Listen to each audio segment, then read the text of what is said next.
നമ്മുടെയൊക്കെ ഡെയിലി ലൈഫിൽ നമ്മൾ സംസാരിക്കുന്ന പല പദങ്ങൾക്കും അല്ലെങ്കിൽ പല പ്രയോഗങ്ങൾക്കും ഒക്കെ കാരണക്കാരാവുന്ന ആളുകൾ. ഇവരിലൂടെയാണ് നമ്മൾ പുതിയ ട്രെൻഡുകൾ മാറുന്നത്, പുതിയ പ്രയോഗങ്ങൾ മാറുന്നത് ഒക്കെ തമാശ രൂപേണ അറിയുന്നത്. ഇവരുടെ കൂടെ ജോയിൻ ചെയ്തപ്പോൾ അവരുടെ എനർജി മനസ്സിലാക്കിയപ്പോൾ സുധീഷ് ചേട്ടൻ എന്താ ഒരു പെർഫോമർ കിട്ടിയാടോ? അത് ഞാൻ ഈ വാഴ 1 കാണുന്ന സമയത്താണ് ഇവരെനിക്ക് മനസ്സിലായത്. ഹാഷിർ, അലൻ, ഇവരൊക്കെ ഉണ്ടല്ലോ, പല ആൾക്കാരെല്ലാവരും. അപ്പൊ പക്ഷെ അതിനു മുമ്പേ അവർ ഫേമസ് ആണെന്നുള്ള കാര്യം പിന്നീടൊക്കെ അറിയുന്നത്. കാരണം ഞാൻ അവരെ പരിചയപ്പെടുന്നത് തന്നെ എന്റെ മകനിലൂടെയാണ്. 5ാം ക്ലാസ്സുകാരൻ, അവൻ സ്ഥിരമായിട്ട് കണ്ടുകൊണ്ടിരിക്കുന്ന വീഡിയോസിൽ ഒരു പ്രധാനപ്പെട്ട വീഡിയോ ആണ് ഇവരുടെ വീഡിയോ. അങ്ങനെ ഈ പറഞ്ഞ പോലെ അത് കാണുകയും അതിന്റെ അകത്തുള്ള കോമഡി മനസ്സിലാക്കി എടുക്കുകയും ചെയ്തു. പിന്നീട് വേറെ തന്നെ അതെ അതെ അതെ. അപ്പൊ അത് ആസ്വദിക്കാൻ തുടങ്ങിയപ്പോൾ അത് ഭയങ്കര ഇഷ്ടമായി. പിന്നെ അതേപോലെ തന്നെ വാഴ 1 കണ്ടപ്പോൾ ഇവരുടെ പെർഫോമൻസും അതിഗംഭീരമായിരുന്നു. ഹ്യൂമറാണ് കൂടുതൽ കൈകാര്യം ചെയ്തത് ആ വാഴ 1-ല്. പക്ഷെ വാഴ 2-ലേക്ക് എത്തിയപ്പോ ഇവര് ചില്ലറക്കാരല്ലാന്ന് മനസ്സിലായി. കാരണം ഹ്യൂമർ മാത്രമല്ല, എല്ലാ പരിപാടിയും അറിയാം. നല്ല ഇൻവെസ്റ്റ്മെന്റ് ആണ് ഇവര്. നല്ല ഇൻവെസ്റ്റ്മെന്റ് ആണ്, നല്ല പെർഫോമൻസ് ആണ്. അത് ജെന്യൂൻ ആയിട്ടുള്ള ക്യാരക്ടേഴ്സ് അടിപൊളിയായിട്ട് ചെയ്തിട്ടുണ്ട്. പിന്നെ ഫൈറ്റ് ഉണ്ട്. ഫൈറ്റ് കണ്ടു കഴിഞ്ഞാൽ പേടിച്ചു പോകും, സത്യം. അങ്ങനത്തെ റോ ഫൈറ്റ് ആണ് അത്. സ്കൂളിന്റെ മുറ്റത്തുള്ള ഫൈറ്റ് കണ്ടു കഴിഞ്ഞാൽ കഴിഞ്ഞ ഇന്റർവ്യൂവിൽ പറഞ്ഞുള്ള കാര്യം ഞെട്ടിത്തെറിച്ചു. അത് ലൈവായിട്ട് കാണുമ്പോഴും പേടി. സ്പോയിലേഴ്സ് ഇല്ലാതെ അതിനെപ്പറ്റി എന്താ പറയാ? ഞങ്ങളുടെ ഇതന്നെ റോ ആയിട്ട് കാണാൻ അടി, ഒരുപാട് പരിക്കുകൾ പറ്റി, അത്രയും സംഭവിച്ചുള്ള അതിനകത്ത്. ഹാഷറൊക്കെ ഉണ്ടോ? എല്ലാരും ഉണ്ട്, ഹാഷർ ടീം എല്ലാരും ഉണ്ട്. അതിനിടയ്ക്ക് അജു വർഗീസും ഉണ്ട്. അവിടേക്ക് എത്തിപ്പോവും അയാള്. അപ്പൊ അങ്ങനെ ഒരു അല്ല, ഞാൻ പറയാം ഫൈറ്റ് മാത്രല്ല, പൊതുവെ ഇപ്പൊ നിങ്ങള് പാട്ട് സീൻ കണ്ടു, അതിനകത്ത് റൊമാൻസ് കണ്ടു, ഡാൻസ് കണ്ടു, അല്ലേ? അപ്പൊ അതായത് നല്ലൊരു ഹാർട്ട് ടച്ചിങ് ഫിലിം ആയിരിക്കും എല്ലാം കൊണ്ടും. ശബരിയുടെ ആദ്യം ഞാൻ കാണുന്നത് ഈ എസ്തെറ്റിക് ഫോട്ടോ എടുക്കാൻ വേണ്ടി നടക്കുന്ന ഒരാളുടെ വീഡിയോ ആണ്. ഭയങ്കരമായിട്ട് നമ്മൾ ചിരിച്ചൊരു ഏരിയ ആണ്. അതായത് അങ്ങനെ ഫോട്ടോ എടുക്കുന്ന ആളുകൾ ശരിക്കും അങ്ങനെ ആയിരിക്കും ചിന്തിക്കാന്ന് വരെ ഞാൻ ആലോചിച്ചിട്ടുണ്ട് ആ ഒരു റീല് കണ്ടിട്ട്. അപ്പം നമ്മള് ഈ പറഞ്ഞ പോലെ മൊബൈൽ സ്ക്രീനിന്റെ മുമ്പിലാണല്ലോ അഭിനയിക്കുന്നത്. അപ്പം അതിൽ നിന്ന് നമ്മൾ കംപ്ലീറ്റ് മൂവി ക്യാമറയിലേക്ക് പോകുന്നു. വലിയ സെറ്റ്, നമ്മൾ നിൽക്കുന്ന സ്പോട്ട്, കണ്ടിന്യൂറ്റി, ഡയലോഗ്സ് മക്കപ്പ് ചെയ്ത് പറയുന്നത്, ആ മൊത്തത്തിലുള്ള പുതിയൊരു ഇൻട്രൊഡക്ഷൻ ആണല്ലോ. അതെങ്ങനെയാ പുതിയ ഇൻട്രൊഡക്ഷൻ എന്ന് പറയുമ്പോൾ ഇവരെല്ലാം എനിക്ക് നല്ല ഫ്രണ്ട്സിനെ പോലെ ആയിരുന്നു. ആക്ടേഴ്സ് ഫുൾ ക്രൂ, എല്ലാവരും നല്ല ഫ്രണ്ട്ഷിപ്പ് ആയിരുന്നു. അപ്പോൾ നമ്മള് ട്രെയിൽ എടുക്കുന്ന സെയിം ലാഗാണ് എനിക്ക് ഇതിനും ഫീൽ ചെയ്തത്. എന്ന് പറഞ്ഞാൽ അതേപോലെ സത്യം അവരെല്ലാം നല്ല കമ്പനിയാക്കി, എന്നെ കംഫർട്ടാക്കി. ആദ്യം വന്നപ്പോ ഫസ്റ്റ് ഒക്കെ സീനൊക്കെ എടുക്കുമ്പോൾ ഒരു ചെറിയൊരു പേടിയൊക്കെ ഉണ്ടായിരുന്നു. പിന്നെ എനിക്ക് കംഫർട്ടായി. ഫുൾ സീനിയർ ആക്ടേഴ്സ് ആയിട്ടുള്ള ഒരു കോമ്പിനേഷൻസ് ഉണ്ടാവല്ലോ. അപ്പൊ സുധീഷ് ചേട്ടനായിട്ട് എത്രത്തോളം ഉണ്ടെന്ന് എനിക്കറിയില്ല. ബാക്കിയുള്ള ആക്ടേഴ്സ് ആയിട്ടുള്ള കോമ്പിനേഷൻ അവര് നമ്മൾ സ്ക്രീനിലല്ലേ കണ്ടിട്ടുള്ളൂ. അവർ നമ്മുടെ കൂടെ നിന്ന് അഭിനയിക്കുകയാണ്. അതായത് റീൽ ഷൂട്ട് ചെയ്യുമ്പോൾ പെട്ടെന്ന് ഇപ്പോ ബിജു ചേട്ടനൊക്കെ നമ്മുടെ കൂടെ വന്ന് അഭിനയിച്ചാൽ എങ്ങനെ ഉണ്ടാവും? ആ ഒരു വൈബാണല്ലോ. അതെങ്ങനെ ഉണ്ടായിരുന്നു? നല്ലൊരു എക്സ്പീരിയൻസ് ആയിരുന്നു.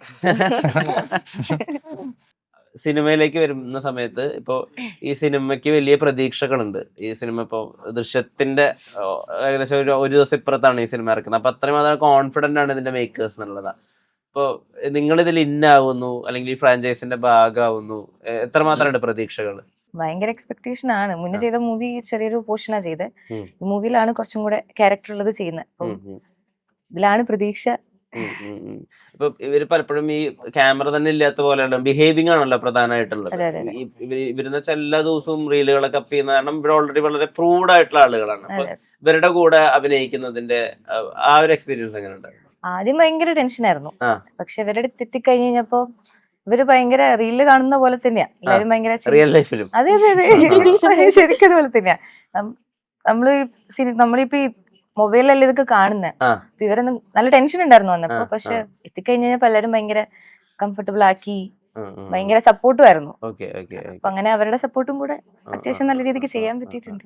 എങ്ങനെയുണ്ട് ക്രിയേറ്റേഴ്സിന്റെ കൂടെ ഉള്ളൊരു ഇത്രയും വലിയൊരു ടീമിന്റെ കൂടെ വർക്ക് ചെയ്യാൻ പറ്റിയതിൽ ഒരുപാട് സന്തോഷം. ക്രൂ മെമ്പേഴ്സ് എല്ലാം വളരെ എന്താ പറയാ സീനിയേഴ്സ് ആയിട്ടുള്ള നല്ല ടാലന്റഡ് ആയിട്ടുള്ള ആൾക്കാരാണ്. ആൻഡ് ഈവൻ നമ്മുടെ കൂടെ ആക്ട് ചെയ്ത ആൾക്കാരാണെങ്കിലും എല്ലാവരും പറഞ്ഞ പോലെ ഹാഷിർ, അവരുടെ ടീം മൊത്തത്തിൽ നമുക്ക് ഭയങ്കര ഒരു കംഫർട്ട് സോൺ ആയിരുന്നു. വന്ന ഒരു 2 ദിവസം ഞങ്ങളായിരുന്നു കമ്പനിക്കാര്. ഞങ്ങൾ മുമ്പ് ഒരു ഓഡീഷൻ ഓഡീഷനിലോട്ടും കണ്ടിട്ടുണ്ട്. പിന്നെ അത് കഴിഞ്ഞിട്ട് കാണുന്ന വർക്ക്ഷോപ്പിന്റെ തന്നാ ഞാൻ ഇവളുണ്ടാ. അപ്പൊ അങ്ങനെ ഞാനും യു അഗൈൻ ഞങ്ങൾ രണ്ടുപേരും തൃശ്ശൂർക്കാരാ. അപ്പൊ അതെ അങ്ങനത്തെ ഒരു ഞങ്ങൾ അങ്ങനെ ക്ലോസ് ആയി. ആ, അതിനുശേഷമാണ് ഇവരെ കാണുന്നത്. അപ്പൊ നമുക്കൊരു എങ്ങനെയായിരിക്കും കംഫർട്ട് ആവുന്ന ഒരു സംഭവമൊക്കെ. ഫസ്റ്റ് ഇവരായിട്ടുള്ള സീക്വൻസ് അഭിനയിക്കുന്ന സമയത്ത് തന്നെ ഹഷറും അലനും ഒക്കെ ഉം, അവരുടെ നമ്മൾ ഈ ഇൻസ്റ്റഗ്രാമിൽ കാണുന്നുള്ള ഒരു സ്വഭാവം ഉണ്ടല്ലോ, അതൊക്കെ ഇട്ടു. അപ്പത്തേക്കും ഓക്കെ കംഫർട്ടബിൾ ആയി. അങ്ങനെ ഒരു ഉടനെ തന്നെ ലൈക്ക് വന്ന സമയത്ത് തന്നെ ഒരു കംഫർട്ട് സോൺ ബിൽഡ് ചെയ്യാനായിട്ട് പറ്റി. ഇത് ഷൂട്ട് ചെയ്തുകൊണ്ടിരിക്കുന്ന സമയത്താണോ ഈ ഹെൽത്തി കുട്ട ഭയങ്കരമായിട്ട് വൈറലാവുന്നത്? അത് ഷൂട്ട് ചെയ്ത് കഴിഞ്ഞിട്ടാണോ? ഷൂട്ട് ചെയ്യുന്ന ഇടയ്ക്കാണ്. ഇടയ്ക്കാണ്. ആ, അതെ അതായത് നിങ്ങൾ ഈ പാരലി സിനിമ ഷൂട്ട് ചെയ്യുമ്പോൾ അവര് റീലും പോയി ഷൂട്ട് ചെയ്യായിരുന്നോ? അല്ല, ഷൂട്ട് കഴിഞ്ഞ ഇടയ്ക്ക് ഷെഡ്യൂൾ ബ്രേക്ക് വന്നു. ആ സമയത്താണ് അവർ ആ വീഡിയോ ഷൂട്ട് ചെയ്യുന്നത്. ആ, അതിനുശേഷം വീണ്ടും ഷൂട്ട് തുടങ്ങിയ സമയത്താണ് ഇത് ട്രെൻഡ് ആവുന്നത്. Okay okay okay. അതൊരു ഇന്റർനാഷണൽ ലെവൽ ട്രെൻഡ് ആയത് ശ്രദ്ധിച്ചിരുന്നോ? നെറ്റ്ഫ്ലിക്സിലെ ഡയലോഗ്, ഒരു പപ്പായ ജ്യൂസ്, മധുരം ഇടുക വേണ്ട, കൂടെ കഴിക്കാൻ ഒരു മുട്ട ഇവരുടെ ഡയലോഗ് ഹെൽത്തി കുട്ട എന്ന് പറയുന്ന ഒരു വീഡിയോ നെറ്റ്ഫ്ലിക്സ് ഒക്കെ അത് കമന്റ് ഇട്ടു. നെറ്റ്ഫ്ലിക്സ് വരെ തന്നെ കമന്റ് ചെയ്തിട്ടുണ്ടായിരുന്നു. നിങ്ങൾ ഇപ്പൊ ഒരു കണ്ടന്റ് എടുത്ത് ക്രിയേറ്റ് ചെയ്യുന്ന സമയത്തെ ഇത് ആളുകൾക്ക് റിലേറ്റ് ആവുമെന്നാണോ നോക്കുക, അതോ ഇത് ഇത്രമാത്രം വൈറലാവണം അങ്ങനെയാണോ അതിന്റെ സ്ക്രിപ്റ്റ് ചെയ്യുക? റിലേറ്റും ഫണ്ണും ഉൾപ്പെടുത്തും. ആ. റിലേറ്റ് ആണ് കൂടുതലും ഞാൻ ഫോക്കസ് ചെയ്യുന്നത്.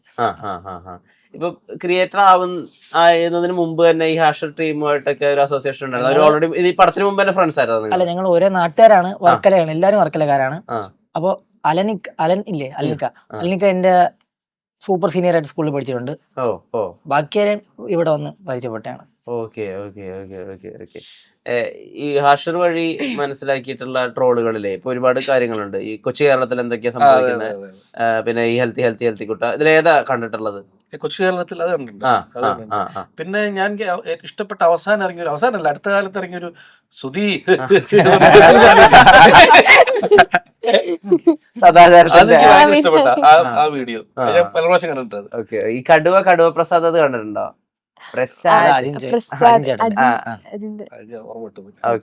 പിന്നെ മുമ്പ് കുറെ കണ്ടിട്ടുണ്ട്. ഏറ്റവും അവസാനത്തെ ഈ സംഭവം, പിന്നെ ഇപ്പൊ പുതിയൊന്നും ഇറങ്ങിയില്ല, ഗിറ്റാറിന്റെ ഒരു സംഭവം പുതിയ. ഇവരിൽ നിന്ന് എപ്പോഴെങ്കിലും ഇൻസ്പിറേഷൻ എടുത്തിട്ടുണ്ട്? ഇവര് ക്രിയേറ്റേഴ്സ് ആയിട്ട് ബൂം ആയതിൽ നിന്ന് ശബരി എപ്പോഴെങ്കിലും ഇൻസ്പിറേഷൻ? ഇവരെയൊക്കെ ഇൻസ്പയർ ആണ് ഞാൻ തുടങ്ങിയത് തന്നെ. Okay okay okay. ഇപ്പൊ നിങ്ങളുടെ ഒരു സ്ലാങ് ഏറ്റവും റിയലിസ്റ്റിക് ആയിട്ടാണല്ലോ ഇതിൽ അവതരിപ്പിക്കുന്നത് റീലുകളിലൊക്കെ തന്നെ. ഇത് ഏത് മൊമെന്റിൽ ആളുകൾക്ക് ഇഷ്ടാവുന്നുണ്ട്, അല്ലെങ്കിൽ ആളുകൾക്ക് ഇത് ഭയങ്കരമായിട്ട് കണക്ട് ആവുന്നുണ്ട് മനസ്സിലായത് എപ്പോഴാ ശബരിക്ക്? അങ്ങനെ മനസ്സിലായെന്ന് പറയുമ്പോ ഞാൻ അതൊന്നും വിചാരിച്ചടിച്ചു തുടങ്ങിയ എന്റെ ഒരു കഴിവ് പുറത്ത് അറിയിക്കണമെന്ന് പറഞ്ഞ് ചെയ്തല്ല. ഈ സ്ലാങ് ആണ് ഇതിന്റെ മെയിൻ എന്ന് പറഞ്ഞ് തുടങ്ങിയതല്ല. അല്ല, എന്റെ കൂട്ടുകാർ ഫ്രണ്ട്സും ഉണ്ട്, കുറച്ച് പേരുണ്ട് ഇദ്ദേഹത്തിന്റെ കൂടെ. അങ്ങനെ കുറച്ച് പേരുണ്ട്. ഇവരും ഒരു ടീമാ. ഇതൊക്കെ ഓരോരോ യൂണിവേഴ്സുകളാ. ഇപ്പൊ സിനിമയിൽ അഭിനയിക്കുന്ന സമയത്തെ ഇപ്പൊ നമ്മുടെ ഓഡീഷൻസ് ഒക്കെ ക്രാക്ക് ചെയ്തിട്ട് ഇപ്പൊ ഇത്ര വലിയൊരു പ്രൊജക്ടിന്റെ ഭാഗമാണല്ലോ. ഏകദേശം ഒരു 10 കോടിക്ക് മുകളിലാണ് ഇതിന്റെ പ്രൊഡക്ഷൻ കോസ്റ്റ് എന്നൊക്കെയാണ് പറയപ്പെടുന്നത്. അപ്പം ഇതാണ് നമ്മൾ ആഗ്രഹിച്ചിരുന്ന ഒരു ലോഞ്ച്, അങ്ങനെ ഒരു ഫീലിംഗ് ഉണ്ടോ ഉള്ളിൽ? തീരെ പ്രതീക്ഷിച്ചിട്ടില്ല ആയിട്ടാരും ഇങ്ങനെ ഒരു ചാൻസ് കിട്ടുന്നു. പ്രതീക്ഷിക്കാണ്ട് പോയൊരു ഓഡീഷൻ ആയിരുന്നു, പെട്ടെന്ന് കിട്ടി.